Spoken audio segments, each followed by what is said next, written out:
Cara, eu acho que as urnas foram fraudadas mesmo. Eu acho que, na real, o Lula foi eleito no primeiro turno. É polêmico dizer o óbvio, mas assim, chega a ser inocência pensar que as urnas precisaram ser fraudadas no Brasil pro Lula ganhar. Surpreende ainda que tenha tanta gente pensando que o país onde a MC Pipoquinha é tratada como deusa, enquanto várias professoras que deram a vida pra proteger os seus alunos em atentados são esquecidas, não elegeu mesmo um condenado por corrupção em todas as instâncias. Cara, o país onde o bandido sai primeiro da audiência de custódia que é o policial, o país onde todo caminhão que tomba é saqueado, o país onde as pessoas não podem ver um erro numa promoção de uma empresa que já querem tirar proveito, o país onde o fulano vai na Zara só pra ficar procurando preço em euro pra levar roupa de graça, não tem a mínima chance de dar certo. Metade do Brasil realmente mereceu o Lula, bicho. Lula é o pai dos pobres mesmo, mas é aquele pai que chega bêbado em casa, bate na mulher, xinga os filhos, gasta todas as economias de casa pra comprar pinga e quando é preso ainda chama a esposa de louca. O Brasil é a eterna mulher de malandro, né? Então o PT se elegeu em 2003, se elegeu em 2006, se elegeu em 2010, se elegeu em 2014,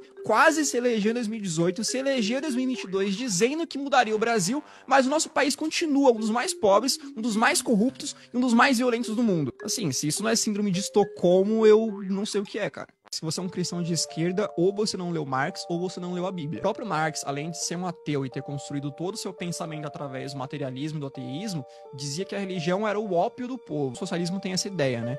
De que a religião, principalmente o cristianismo, é uma arma que a burguesia encontra para manipular a tal classe trabalhadora e fazê-la acreditar numa busca constante e idealizada pela felicidade, além de servir para manter os mais pobres obedientes. Essa é a tese dessa galera. Os preceitos de não matarás e não roubarás, que são muito caros para nós cristãos, não passam de conceitos deturpados de bondade para essa galera. Não à toa, por exemplo, o Lenin tinha vários ensinamentos de matar, de usar o terror como arma política, de usar o terror e a morte como arma revolucionária. Marx dizia abertamente que a família, um valor muito caro também importante para todos os cristãos, presente na Bíblia, era uma instituição capitalista e opressora que deveria ser destruída. Todos os países onde a esquerda avançou, seja com governos progressistas ou de fato com revoluções, perseguiu de alguma forma católicos evangélicos. Basta ver o que está acontecendo agora, infelizmente, na Nicarágua, onde um grupo de freiras brasileiras, por exemplo, foi expulso do país depois da milícia do Daniel Ortega, aliado do Lula,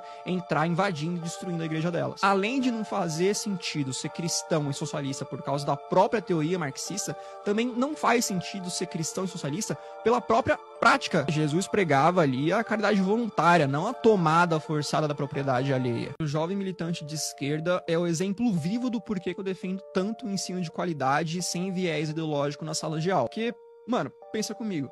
Se uma criança tem aula de português sem propaganda ideológica, ela cresce sabendo que ele já é um pronome neutro e que ele não passa de um delírio de militante carente por atenção. Se uma criança tem aula de educação financeira, ela cresce sabendo que dinheiro não dá em árvore e que só enriquece quem trabalha, administra bem o próprio dinheiro e que não vai ser nenhum político caridoso que vai tirar ela da lama. Só aí, com essas duas coisas, o picanheiro da república vai perder uns 10 milhões de votos, pelo menos. Se uma criança tem aula de ciências e não uma cartilha ideológica, ela aprende que mesmo se você se mutilar e chilicar muito no Twitter, você vai continuar sendo um homem biológico ou uma mulher biológica, e que no final só existem dois gêneros, feminino e masculino. Se uma criança tem aula de matemática e não uma aula de afromatemática, sei lá o que é isso, ela vai saber que a economia não é um jogo de soma zero e que os bilionários não são os culpados pela miséria no mundo. Se uma criança tem uma aula de história de verdade e não um palanque ideológico no lugar da lousa, ela cresce sabendo, por exemplo, que países socialistas, todos eles terminaram da mesma forma, com genocídio, com fome, com ditadura e com morte. E se crescer homossexual, não vai usar a camisa do assassino de homossexuais Che Guevara.